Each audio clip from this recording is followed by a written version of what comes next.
dreary, humid, uncomfortable environment.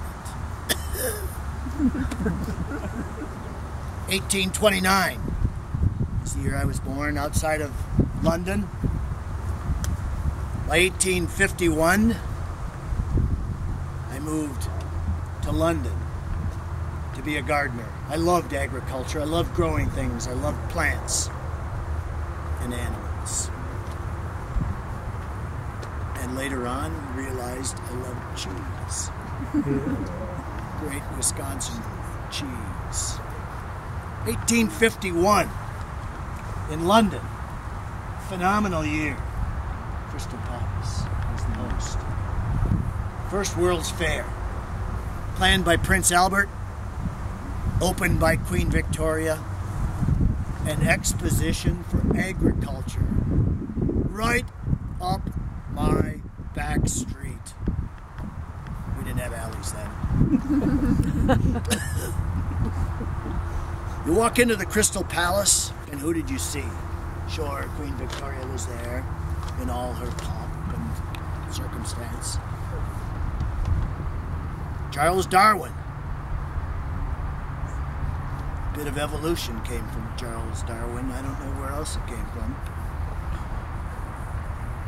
Guy who wrote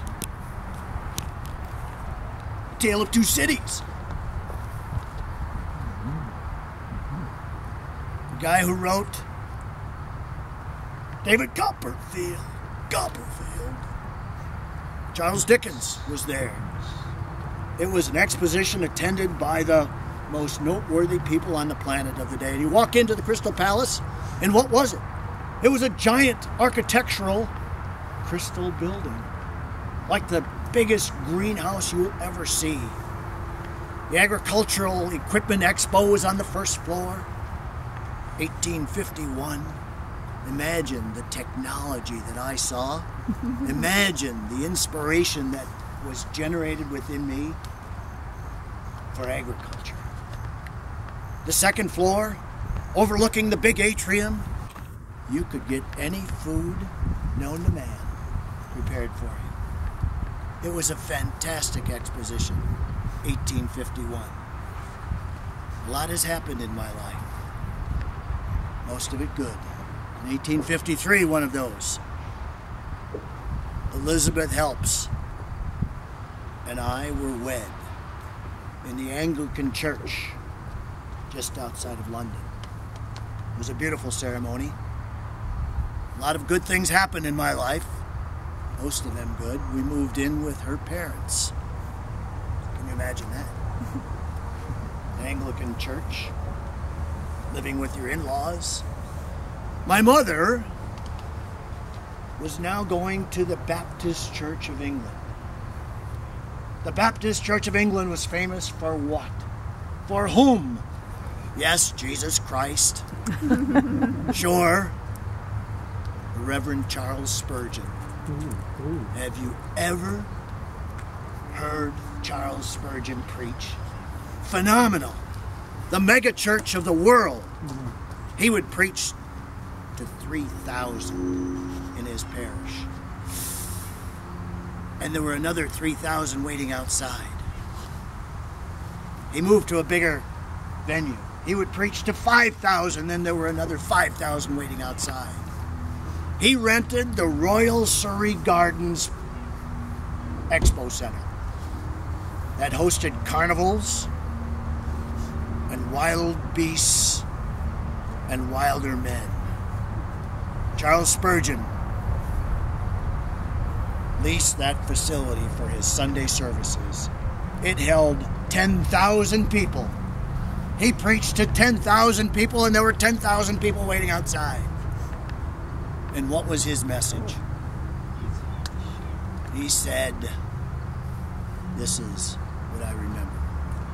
I beseech you, flee to Christ for his refuge. Flee to Christ and find refuge. Charles Spurgeon spoke to me. In 1855, I heard from Uncle Levi Thomas. Little Jane Ann was born in 1855, and she was weak. She had a weak constitution. The dank air of London wasn't good for her. My Uncle Levi Thomas sent us a note and said, hey,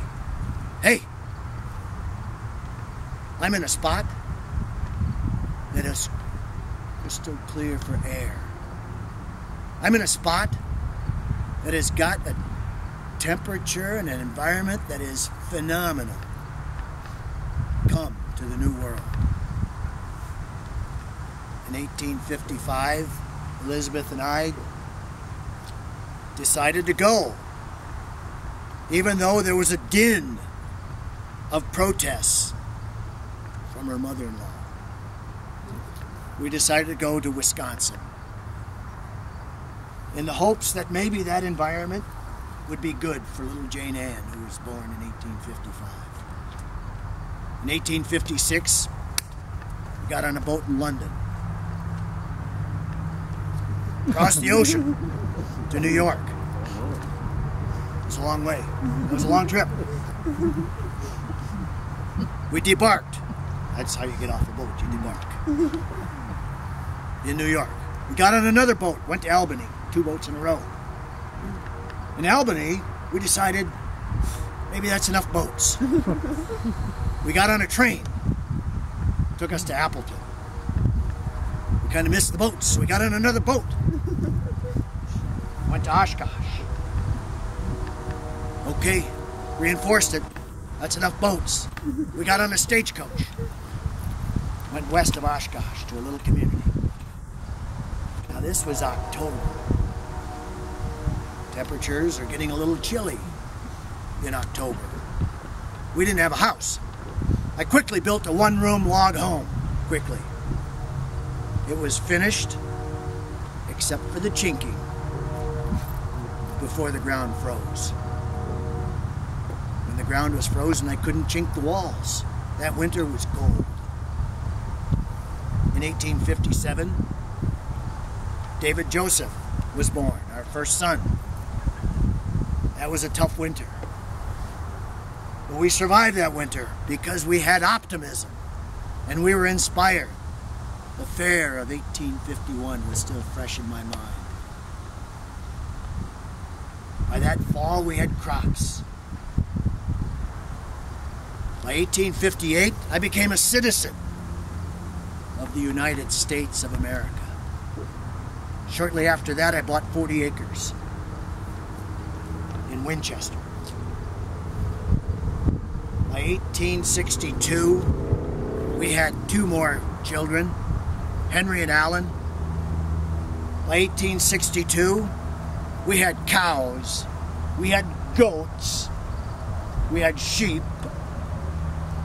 we had pigs. We raised corn, we raised oats, we had potatoes, we had carrots. And I had built a 2-story house by 1862. We were members of the Free Will Baptist Church of Wisconsin. The Free Will Baptist Church. I had a brother who was a pastor in a Free Will Baptist church.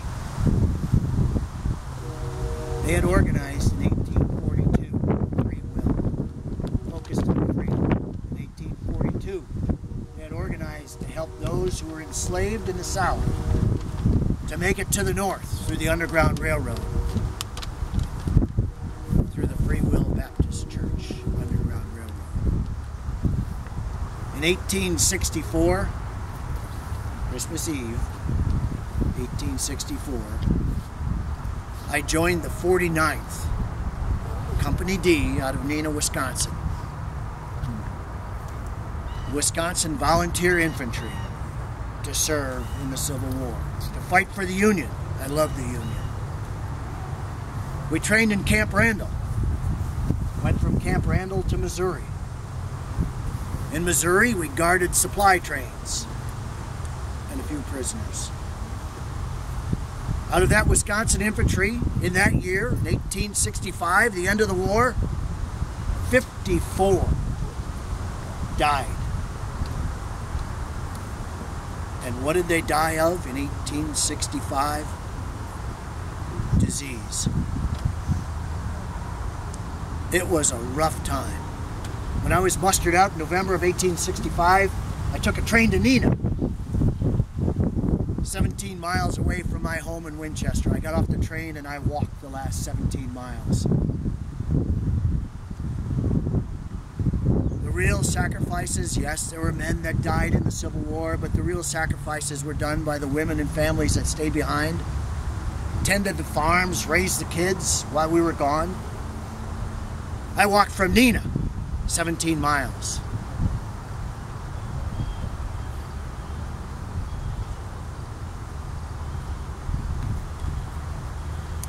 I still remember this. I came up over the hill. I rounded the curve of the dirt road I was walking. Elizabeth and David Charles, now 9 years old, were harvesting potatoes, digging potatoes by hand. They looked up and saw me, and I saw them. I will never forget that feeling.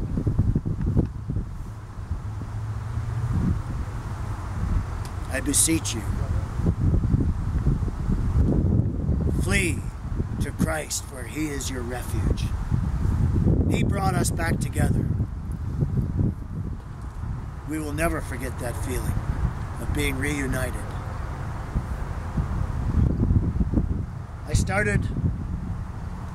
We're in Wisconsin now. I had cows, I had goats, I had sheep, I had pigs. I started a cheese factory, because I love cheese. The first cheese factory in Winchester was owned and operated by Jesse Kevill and his family.